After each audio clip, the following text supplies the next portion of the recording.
Good evening, dear students. Welcome to SSP Academy. I am Prabhat sir. দেখো আমাদের এতদিন smartclass.com ছিল, তারপরে আমরা SSP একাডেমিতে এসে গেছি। তোমরা সকলেই জানো যে এখানে ক্লাস 6 টু একদম কলেজ লেভেল পর্যন্ত কিছু কিছু সাবজেক্টের ক্ষেত্রে, তাহলে 6 টু 12 পর্যন্ত আমাদের অফলাইন এবং অনলাইন টিচিং দেওয়া হচ্ছে। এবং যখন আমরা SSP একাডেমিতে এসেছি তখন অনেকেই আমার কাছে প্রশ্ন করেছে এবং জানতে চেয়েছে যে স্যার এত সহজে আমরা কি করে ইংলিশটা শিখব। বলছে ছাত্ররা তো শিখছে আপনার কাছে যারা আসছে, কিন্তু তার বাইরে আমরা কি করে শিখব। আমি তাই ভাবলাম যে যখন SSP একাডেমিতে এসে গেলাম তখন প্রথম থেকেই আমি একটা শুরু করি যে কি করে সাধারণ মানুষের কাছে এবং সাধারণ ছাত্রদের কাছে যারা ইংলিশে খুবই কাঁচা তাদের একটা ইন্টারেস্ট জোগানো যায় এবং তাদের মনোনিবেশ করা যায়। কিন্তু সেটা দেরি হয়ে যায় বলে অনেক সময় 7, 8, 9, 10-এ গেলে তখন তারা ধরতে পারে না। তাই আমি প্রথম থেকেই তোমাদেরকে একটা ধারণা দেবো। দেখো এই ধারণাটা কেমন লাগে, যে কোথা থেকে আমরা শুরু করব। আমার মনে হয় বেশ ভালো লাগবে তোমাদের। তোমরা ক্লাসটা ফলো করো এবং যেহেতু চ্যানেলটা নতুন তাই যারাই আসবে তারা অবশ্যই এটাকে লাইক করবে এবং সাবস্ক্রাইব তো যদি না করা থাকে সাবস্ক্রাইব তো করবেই, এবং কিন্তু কমেন্ট করবে যে এই ধরনের টপিকগুলো তোমাদের কাছে কেমন লাগছে। তাহলে আমি আরও দেখব গবেষণা করে যে আরও কত সহজে তোমাদের কাছে উপস্থাপন করা যায়। যাই হোক, আজকের টপিকটাকে রেখেছি আমি how to start English learning. English লার্নিংটা তুমি কিভাবে শুরু করবে। দেখো ইংলিশ লার্নিং আর কিছুই নয়, এখানে এটা খুবই লুসিড ল্যাঙ্গুয়েজ এবং আমি মনে করি এটা বাংলা, হিন্দি বা অন্যান্য যে সমস্ত সাবজেক্টগুলো আছে, ল্যাঙ্গুয়েজগুলো আছে, সেই ল্যাঙ্গুয়েজের থেকে খুবই সহজ। কারণ এখানে মাত্র 26টা কি আছে অ্যালফাবেট আছে, এ থেকে জেড পর্যন্ত। এই 26টা অ্যালফাবেটের খেলা, অর্থাৎ এই লেটার, এই 26টা যদি আমি এ থেকে জেড পর্যন্ত এই লেটারটাকে আমি ঠিকমতো রপ্ত করতে পারি তাহলে কিন্তু আমরা ইংলিশটা শিখতে পারবো, কোনো অসুবিধা হবে না। তাহলে আমি একেবারে গোড়ার দিকে যাচ্ছি না, এই লেটারগুলোকে সুসংগবদ্ধভাবে এবং মিনিংফুল ওয়েতে সাজিয়ে আমরা কি করি না ওয়ার্ড তৈরি করি এবং সেই ওয়ার্ডগুলোকে আবার কি করি না সেগুলোকে সুসংগবদ্ধভাবে সাজিয়ে মিনিংফুল করে সেন্টেন্স তৈরি করি, যেগুলোকে বলা হয় স্পিচ। তাহলে প্রথমে তোমাকে জানতে হবে যে এই যে স্পিচ বলা হয় না পার্টস অফ স্পিচ, স্পিচের পার্টস, তোমাকে ফার্স্ট আইডেন্টিফাই করতে হবে যে এর কোন কোন পার্টসগুলো প্রয়োজন আছে কোনো একটা সেন্টেন্স তৈরি করতে গেলে। যেমন ঠিক একইভাবে বাড়ি ঘর তৈরি করার মতো, সাইকেল তৈরি করার মতো, বাস বা ট্যাক্সি, মোটর ইত্যাদি বা ইলেকট্রনিক্স জিনিস তৈরি করার মতো যেমন পার্টস থাকে, তেমনি ইংলিশেরও সেন্টেন্সে সেই পার্টস থাকে। সেই পার্টসগুলোকে যদি তুমি চিনে নিতে পারো তাহলে সেগুলোকে ফিট করা কিন্তু খুব একটা সমস্যার ব্যাপার নয়। তোমরা খেয়াল করো যে একটা সাইকেলের কতগুলো পার্টস থাকে আমি জানি না, আমার তো মনে হয় যে এই 8টা পার্টসের থেকে অনেক বেশি থাকে, 40-50টা পার্টস থাকে। সেই 40-50টা পার্টস যদি একটা সাইকেল রিপেয়ারিংয়ের একটা টেকনিশিয়ান, সে হয়তো বেশি শিক্ষা তার নেই, হয়তো খুব বেশি হলে মাধ্যমিক পাস, সে যদি এতগুলোকে রপ্ত করে একটা সুন্দর সাইকেলকে খুলে সুন্দরভাবে আবার তাকে তৈরি করতে পারে, তাহলে আমরা এই 8টা পার্টসকে সাজিয়ে কেন সেন্টেন্স তৈরি করতে পারবো না। আমাদের এত শেখার কি দরকার আছে, এইটা প্রথমে জানতে হবে। তাহলে সেই জন্য আগে কি করতে হবে, তোমাকে পার্টসগুলোকে চিনতে হবে, কোন পার্টস কোথায় লাগে। তোমরা কটা পার্টস আছে, অর্থাৎ কটা পার্টস অফ স্পিচ আছে সেখানে তোমরা শিখেছো noun, pronoun, adjective, verb, adverb, preposition, conjunction, interjection. আমি কিন্তু এটা তো আমাদের বইতে ধরা বাঁধা গদ, এই 8টা পার্টস অফ স্পিচ, কিন্তু তার বাইরে আমি আর একটা পার্টস অফ স্পিচ বলি যে আর্টিকেল যদিও অ্যাডজেক্টিভের মধ্যে কাজ করে, তো আর্টিকেলকেও আমি একটা পার্টস অফ স্পিচের মধ্যে ঢুকিয়ে দেবো। তাহলে কী হবে? Noun, pronoun, adjective, verb, adverb, preposition, conjunction, interjection এবং আর্টিকেল। এবারে দেখতে হবে যে এগুলোর ফাংশানটা কি, অর্থাৎ কে কাকে কোথায় বসাবো সেন্টেন্সের মধ্যে, আমরা কাকে কোথায় বসাবো। তাহলে এইটা যদি তোমাকে শিখতে হয়, জানতে হবে যে সেন্টেন্স তৈরি করতে গেলে আমাদের কোন পার্টসটা একদম এসেনশিয়াল, সেটা নাহলে চলবে না।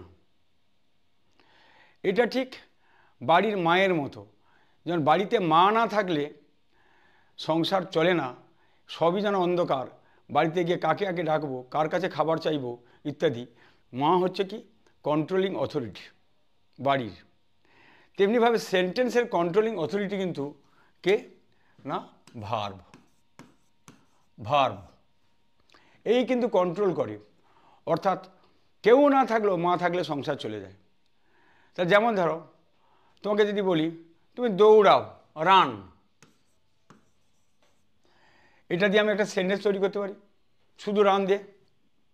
গো, যাও, এটা দিয়ে একটা সেন্টেন্স তৈরি করতে পারি। সেন্টেন্স দ্যাট ইজ, গো বলতে আমরা বলি যাও, এটা একটা সেন্টেন্স হয়ে গেল। কাম,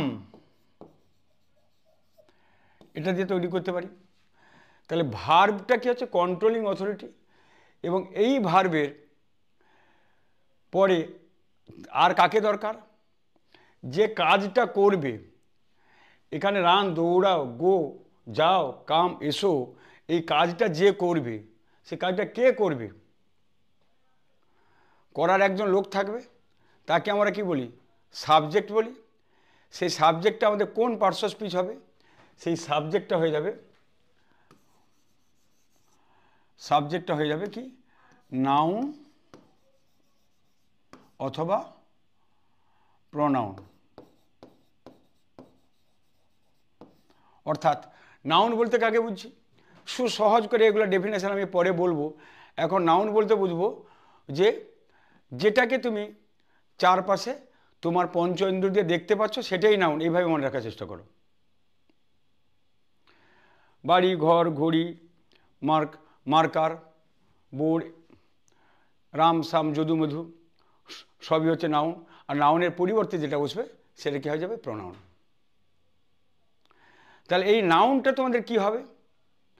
নাউন সবসময় তোমাদের কি হবে?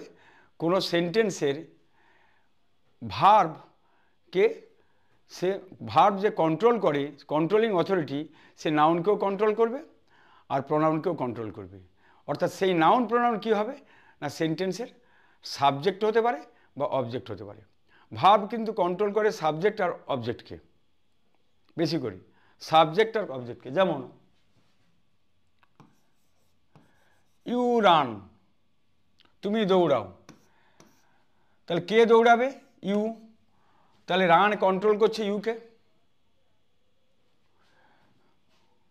ইউ গো হোম, তুমি বাড়ি যাও। এই গো কিন্তু ইউকে কন্ট্রোল করছে, তাই তো? আচ্ছা, তাহলে এখানে সাবজেক্ট হয়ে যাচ্ছে কে? প্রোনাউন হয়ে যাচ্ছে। আবার এখানে যদি ইউর পরিবর্তে রাম দিয়ে দিই, রাম, তখন রানস হয়ে যাবে, রাম রানস, তাই তো? অর্থাৎ রাম তখন সাবজেক্ট হয়ে যাবে। অর্থাৎ সহজ কথায় বলতে গেলে যে সাবজেক্ট সবসময় কী হবে? নাউন অথবা প্রোনাউন হবে। আর অবজেক্ট কী হবে? সবসময় নাউন অথবা প্রোনাউন হবে। সাপোজ আই লাইক সুইটস, আমি মিষ্টি পছন্দ করি। তাহলে এখানে ভার্ব কি? যে কাজ করছে, সেটা কি? সাবজেক্ট। আর লাইকটা কি হয়ে গেল? ভার্ব। যে ফাংশনটা, অ্যাকশানটা ভার্ব। আর যে কাজটা যা করছে সুইটস আমি কি পছন্দ করি সেটা অবজেক্ট। এই অবজেক্টটা কি হয়ে যাবে? নাউন অথবা প্রনাউন। তাহলে আমরা বুঝে গেলাম যে সেন্টেন্সের নাউন কোথায় লাগে। নাউন কোনো ভার্বের সাবজেক্ট হিসাবে ইউজ করতে লাগবে, প্রনাউন ও সাবজেক্ট হিসাবে ইউজ করতে লাগবে, আবার অবজেক্ট হিসাবে নাউনকে লাগতে পারে বা প্রনাউনকে লাগতে পারে। আচ্ছা, তাহলে আর ভার্ব কি করবে? ভার্ব এটাকে কন্ট্রোল করবে। আর বিস্তারিত বিবরণ আমি সমস্ত দেবো পরে, প্রত্যেকটা পার্টস স্পিচের সঙ্গে আমি একটা উপরে ধারণা দিচ্ছি। তাহলে আমি নাউনটা বুঝে গেলাম, প্রনাউনটা বুঝে গেলাম, প্রনাউন বলতে নাউনের পরিবর্তে যে বসবে, ভার্বটা বুঝে গেলাম। এবারে কি আছে? Noun adjective. অ্যাডজেক্টিভটা কি? যেটা নাউন সম্বন্ধে বিশেষ করে বুঝিয়ে দেবে। যেমন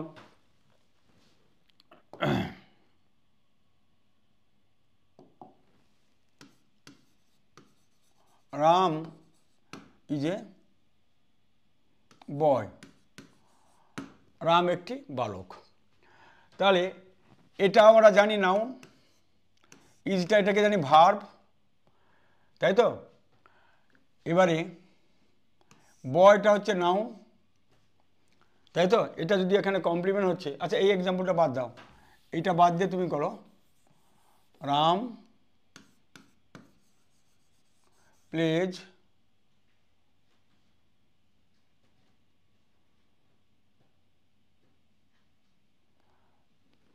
Ram plays football, Ram football খেলে। হ্যাঁ, রাম ফুটবল খেলে। তাহলে এখানে সাবজেক্টটা নাউন, অবজেক্টটা হয়ে যাচ্ছে নাউন, প্লেজটা কি হয়ে যাচ্ছে? ভার্ব। আচ্ছা, এবারে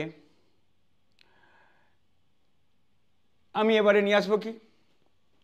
নাম ফুটবল খেলে। কেমন খেলে? খুব ভালো ফুটবল খেলে। রাম প্লেজ ওয়েল, ভালো ফুটবল খেলে, ভালো ফুটবল খেলে। কেমন খেলে? ভালো খেলে। তাহলে এইটা দেখো, এই ভার্বের সঙ্গে এর একটা সম্পর্ক আছে, ভার্বের সঙ্গে সম্পর্ক আছে। ভার্বের সঙ্গে যখন তুমি সম্পর্ক পেয়ে যাবে তখন দেখা যাবে যে সেটা হয়ে যাবে কি? Adverb. Adverb, add something to verb is called adverb. আরও আছে, অ্যাডজেক্টিভকে কোয়ালিফাই করলে অ্যাডভার্ব হয়, অন্য কোনো অ্যাডভার্বকে মডিফাই করলে অ্যাডভার্ব হয়, সেন্টেন্সকে মডিফাই করলে অ্যাডভার্ব হয়। সেগুলো এখন যাচ্ছে না, এখন শুধু চিনতে শেখো। অর্থাৎ ভার্বকে যেটা মডিফাই করবে সেটা হয়ে যাবে অ্যাডভার্ব। এবারে অ্যাডজেক্টিভটা কী করে আসবে? আই লাইক সুইট ম্যাঙ্গো, আমি মিষ্টি আম পছন্দ করি। তাহলে আমি, আইটা কি আছে? প্রনাউন, ম্যাঙ্গোটা কি হয়ে যাচ্ছে? নাউন, লাইকটা কি হয়ে যাচ্ছে? ভার্ব, এটা অবজেক্ট হচ্ছে। এবার এই নাউনের যে এক্সটেনশান, অর্থাৎ এই নাউনের যে কোয়ালিটি, তখন সেইটা হয়ে যাবে কি? অ্যাডজেক্টিভ। অ্যাডজেক্টিভ। তাহলে অ্যাডজেক্টিভটা কোথায় বসবে? অ্যাডজেক্টিভটা ঠিক নাউনের আগে বসবে। না শুধু তাই নয়, নাউনের আগেও বসতে পারে আর পরেও বসতে পারে। যদি আগে বসে তাহলে তাকে বলা হয় অ্যাট্রিবিউটিভ, আর যদি পরে বসে তাহলে তাকে বলা হয় প্রেডিকেটিভ। এগুলো আমরা পরে আসবো। হ্যাঁ, পরে আসবো। এখন আপাতত জেনে রাখো যে নাউনকে সে কী করবে না কোয়ালিফাই করবে। আর তাহলে নাউনটা আমি জেনে গেলাম, প্রনাউন জেনে গেলাম, অ্যাডজেক্টিভ জেনে গেলাম, তারপর ভার্ব জেনে গেলাম, অ্যাডভার্ব জেনে গেলাম। এবার প্রিপোজিশনটা কি? প্রিপোজিশন হচ্ছে ঠিক রিলেশান তৈরি করা। প্রিপোজিশন যে ওয়ার্ডটা দুটো ওয়ার্ডের মধ্যে একটা সম্পর্ক তৈরি করবে তাকে বলা হয় প্রিপোজিশন। সেটা একটা নাউনের সঙ্গে নাউনের হতে পারে, নাউনের সঙ্গে ভার্বের হতে পারে। তাহলে সেটা কিভাবে সম্পর্ক তৈরি করে? যেমন আমি একটা ছোট্ট উদাহরণ দিই। বাড়িতে দেখা যায় যে বাবা মায়ের মধ্যে একটু মনোমালিন্য হয়েছে, কি না বাজার করা নিয়ে। বাবা বাজার থেকে যে সমস্ত বাজার করে নিয়ে এসেছে সে বাজারটা মায়ের ভালো লাগছে না, তুমি এটা কেন নিয়ে এলে। দুজনের মধ্যে কেউ কারোর সঙ্গে কথা বলছে না 1 ঘন্টা ধরে। এইবারে পাশাপাশি যে বাচ্চাটা আছে তার বাচ্চাটা, তোর মা বলছে তোমার বাবাকে চাটা দিয়ে এসো, কেন ওইখানেই আছে। অর্থাৎ তখন কী করছে, বাচ্চাটা তার বাবাকে চা দিচ্ছে। তারপরে আবার বাবা বলে দিচ্ছে তোর মাকে বলে দাও যে আজকে বাজারে থেকে আমি এই সবজিটা পাইনি। তাহলে সরাসরি বলছে না, তার একটা রিলেশান তৈরি করছে, সম্পর্ক তৈরি করছে, যে এটা যে এই যে সম্পর্কটা যে তৈরি করবে সে হবে কি প্রিপোজিশন। যেমন we are now in the study room, আমরা এখন পড়ার ঘরে আছি। এখানে উইটা কি সাবজেক্ট, আরটা কি, আর ওইটা তো সাবজেক্ট, সেটা কী হয়ে গেছে প্রনাউন হয়ে গেছে। আরটা কি ভার্ব, নাউটা কি অ্যাডভার্ব।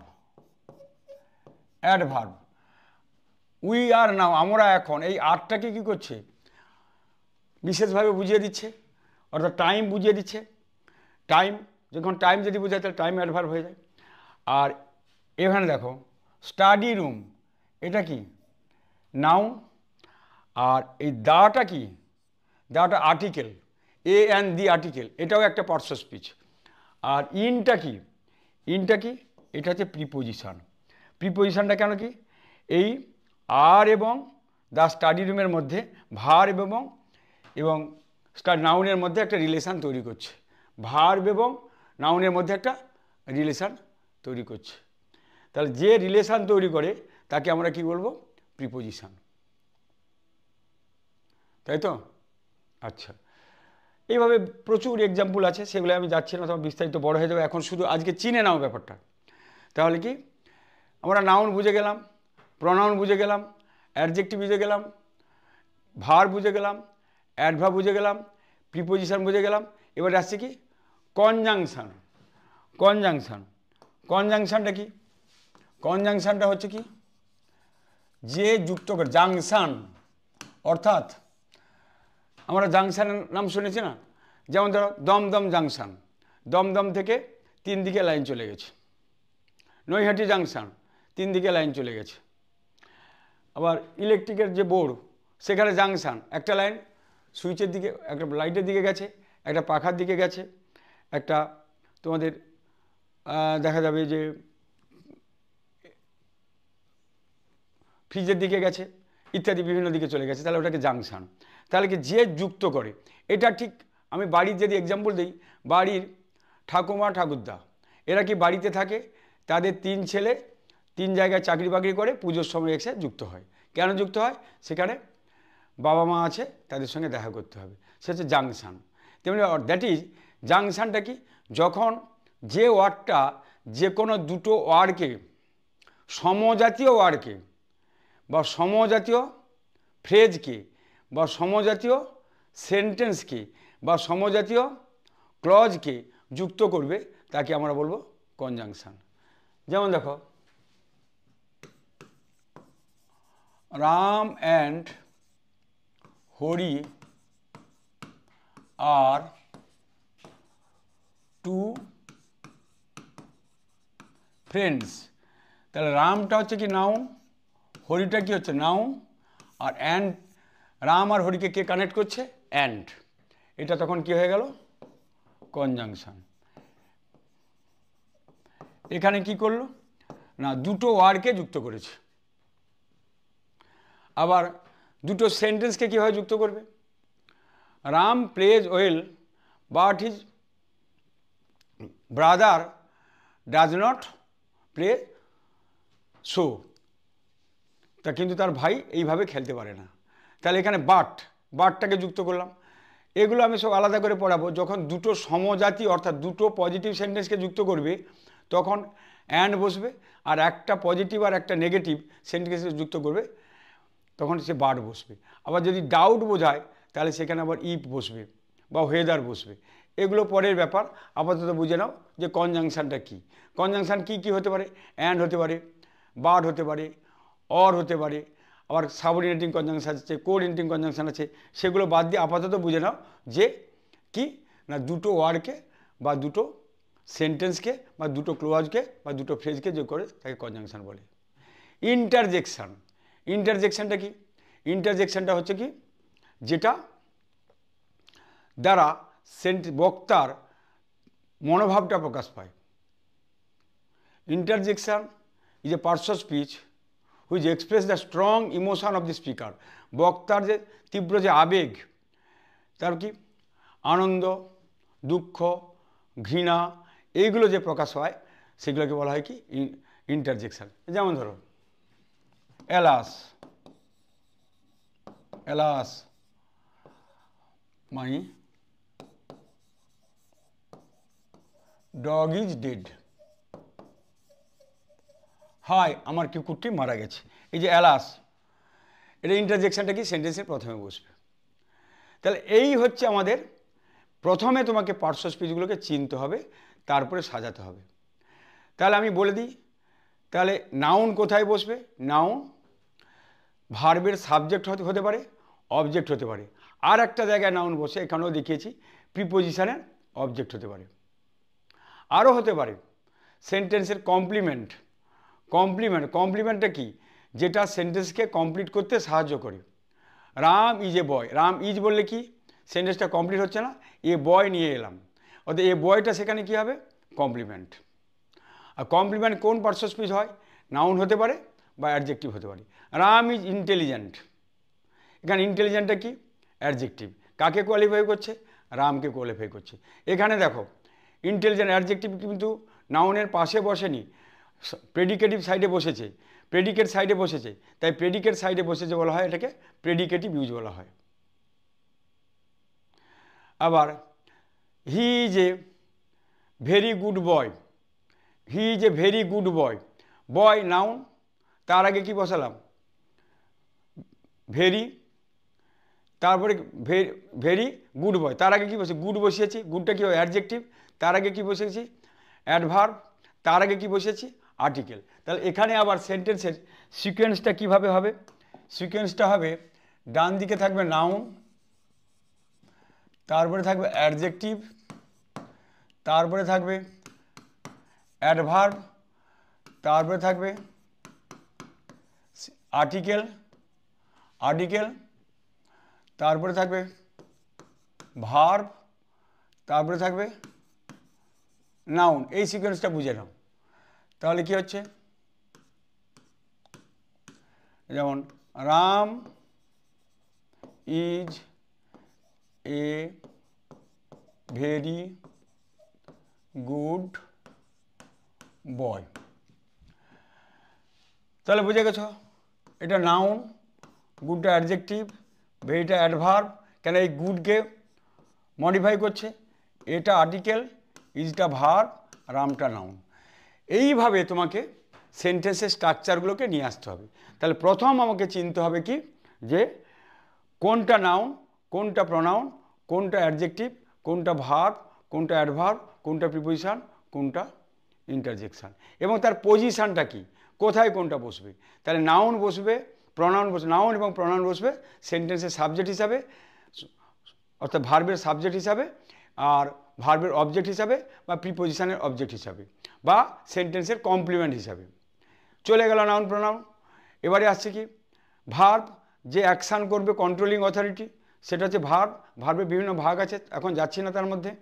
এবারে আসছে কি অ্যাডজেক্টিভ, অর্থাৎ নাউনকে যে কোয়ালিফাই করবে, অর্থাৎ নাউনের সম্বন্ধে বিশেষ করে বুঝিয়ে দেবে, সেটা সেন্টেন্স নাউনের আগে বসতে পারে বা পরে বসতে পারে। অর্থাৎ Ram is a good boy, এটা গুডটা কি নাউনের আগে বসেছে, এটাকে বলবো অ্যাট্রিবিউটিভ ইউজ। আবার রাম ইজ ইন্টেলিজেন্ট, এখানে ইন্টেলিজেন্ট অ্যাডজেক্টিভ, রামকে কোয়ালিফাই করছে, ইন্টেলিজেন্টটা কি পরে বসেছে, তাহলে এটা কি হয়ে যাবে?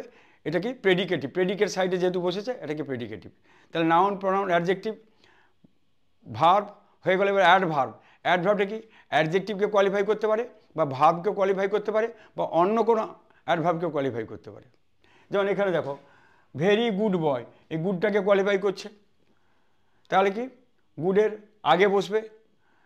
আচ্ছা, আবার হি প্লেজ ওয়েল, প্লেজটা ভার্ব, ভার্বের পরে বসেছে, ভার্বকে মডিফাই করেছে, তাহলে অ্যাডভার্ব এখানে এভাবে বসতে পারে। আনফর্চুনেটলি হি হ্যাজ ফেল্ড, দুর্ভাগ্যবশত সে ফেল করে গেছে।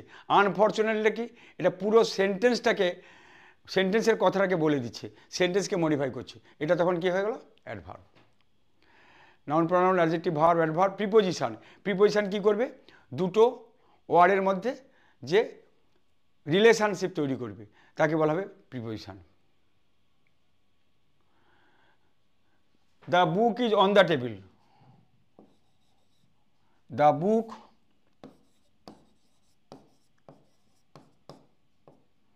ইজ অন দ্য টেবিল, এই টেবিলটা কি নাউন, অনটা কি প্রিপোজিশন, এটা কি বুক এবং টেবিলের মধ্যে রিলেশান তৈরি করছে, রিলেশান তৈরি করছে, সেই জন্য এটা হচ্ছে প্রিপোজিশন। হয়েছে? আচ্ছা, তাহলে প্রিপোজিশন বুঝে গেল। কনজাংশন কি, যেটা দুটো ওয়ার্ডকে যুক্ত করবে বা দুটো সেন্টেন্সকে যুক্ত করতে পারে বা দুটো ফ্রেজকে যুক্ত করতে পারে বা দুটো ক্লজকে যুক্ত করতে পারে, সেটা হবে কনজাংশন। কনজাংশন হয়ে গেল। এবার ইন্টারজেকশন কি, যেটার দ্বারা একজন বক্তা তার তীব্র আবেগ প্রকাশ করতে পারে। তাহলে আশা করি তোমাদের এটা ক্লিয়ার হয়ে গেছে। আজকের এটা একদম ইংলিশ শেখার গোড়ার কথা, এটা তোমরা মন দিয়ে শিখে রেখো এবং এরপরে আমি এই স্ট্রাকচারগুলো কী করে করতে হয় সেই ক্লাসটা নিয়ে আসবো। আর তোমরা কিন্তু লাইক, সাবস্ক্রাইব এবং কমেন্ট করতে ভুলো না, বিশেষ করে কমেন্টটা করবেই, কারণ তোমরা কী ধরনের ক্লাস চাইছো সেটা আমাকে অবশ্যই জানাবে। Good night.